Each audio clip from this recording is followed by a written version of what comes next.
নাটোর ১ আসনের সংসদ সদস্য ব্যারিস্টার ফারজানা শারমিন পুতুল মহিলা ও শিশু বিষয়ক এবং সমাজ কল্যাণ প্রতিমন্ত্রী হওয়ায় আনন্দ র্যালি করেছে তার নিজ আসনের নেতাকর্মীরা।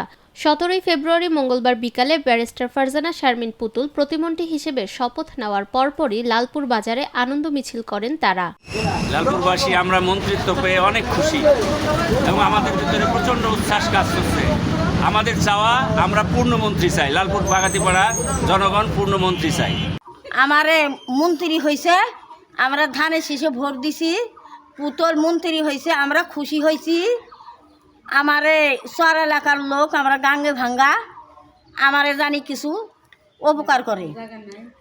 মরহুম জননেতা ফজলুর রহমান পটল ভাইয়ের সুযোগ্য কন্যা ফজলুর রহমান পটল ভাইয়ের অসমাপ্ত কাজ সে সমাপ্ত করবে এবং লালপুর বাগাতিপাড়ায় বিগত ১৭ বছরে একটা ইটও পড়ে নাই, আমরা দেখি নাই কোথাও।